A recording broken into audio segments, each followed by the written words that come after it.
Hello everyone, DJ educated India में आप लोगों का बहुत बहुत स्वागत है। तो आज हमारी वीडियो जो है वो कि क्लास 10th की सिलेबस से रिलेटेड है। तो आप सभी लोग इस वीडियो को ध्यान से देखें ताकि आप लोग समझ जाएं कि हमारे कौन से विषय में कौन सा चैप्टर है और क्या हमारा सिलेबस है क्लास 10th के लिए। तो चलिए हम इसी के साथ वीडियो को स्टार्ट करते हैं। तो ये हमारा भूगोल का पहला पाठ है संसाधन एवं विकास।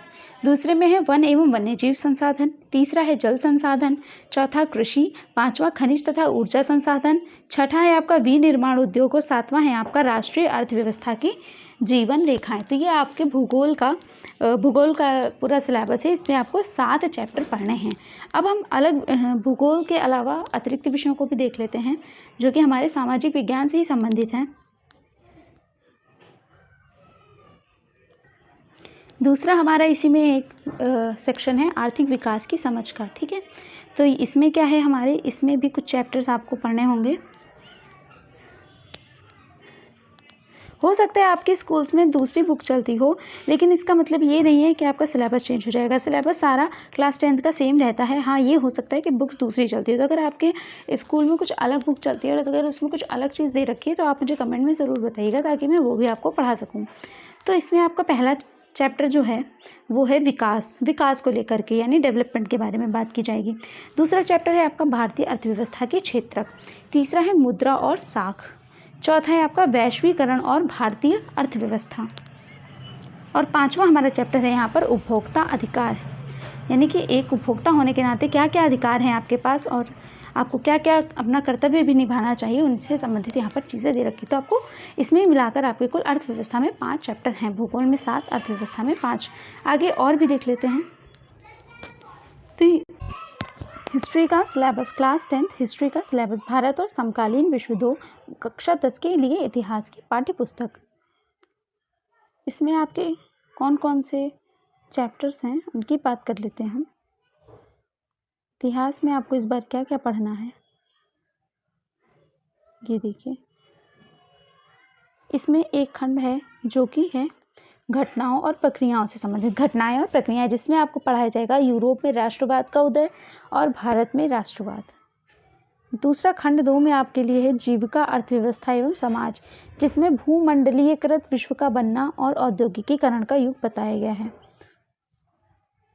और तीसरे खंड में आपका रोजाना की जिंदगी, संस्कृति और राजनीति, जिसमें आपका चैप्टर है मुद्रण संस्कृति और आधुनिक दुनिया। कुल मिलाकर के हिस्ट्री में भी आपके 5 चैप्टर हैं। तो आपको इन 5 पाठों को पढ़ना है। अब चलते हैं एक और विषय की ओर। अभी इसी में हमारा है सामाजिक विज्ञान में लोकतांत्रिक राजनीति 2। ठीक है, जो कि कक्षा 10 के लिए राजनीति विज्ञान के पाठ्य पुस्तक है, जिसे हम पॉलिटिकल साइंस बोलते हैं। इसमें आपके कौन कौन से चैप्टर्स हैं इन्हें भी हम देख लेते हैं।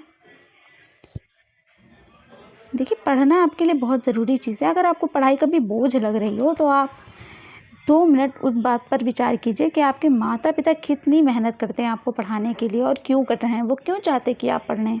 इसीलिए तो चाहते हैं कि उन्होंने जो जीवन में नहीं पाया है वो आपको मिल सके, है ना।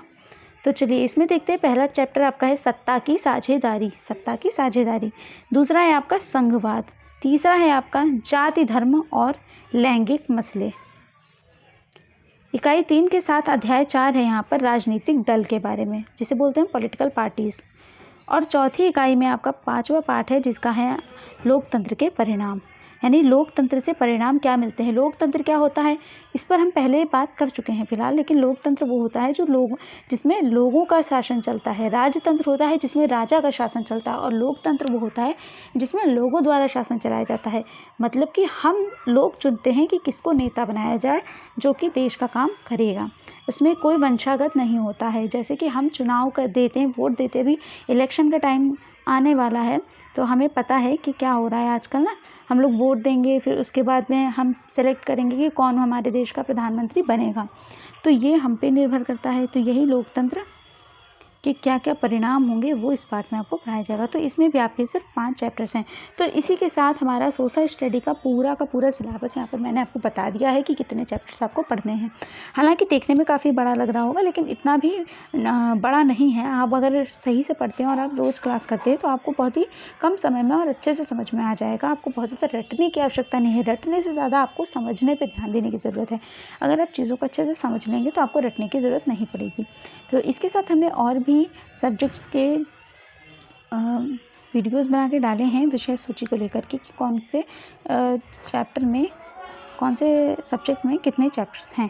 तो आप उन्हें ज़रूर देख लीजिएगा एक बार। और अगर आपको किसी भी विषय के लिए कोई भी विषय सूची जाननी है या उसकी क्लासेस आप चाहते हैं तो आप मुझे कमेंट में बता दीजिएगा। आप वीडियो के डिस्क्रिप्शंस में वो वीडियोस देख सकते हैं, या फिर आप हमारे चैनल की प्लेलिस्ट में जा सकते हैं जिसमें क्लास 10 सिलेबस के नाम से एक प्लेलिस्ट आपको मिलेगी। आप वहाँ पर जा कर के सारी वीडियोज़ देख सकते हैं। तो ठीक है, मैं कामना करूँगी कि आपका दिन शुभ हो और आप अच्छे से अच्छे क्लास 10 बोर्ड्स में अपना करके आएंगे। तो आप क्लासेस करने ज़रूर आइएगा। कल से हमारी क्लासेस शुरू हो जाएंगी। तो इसी के साथ जय हिंद, जय भारत सभी को।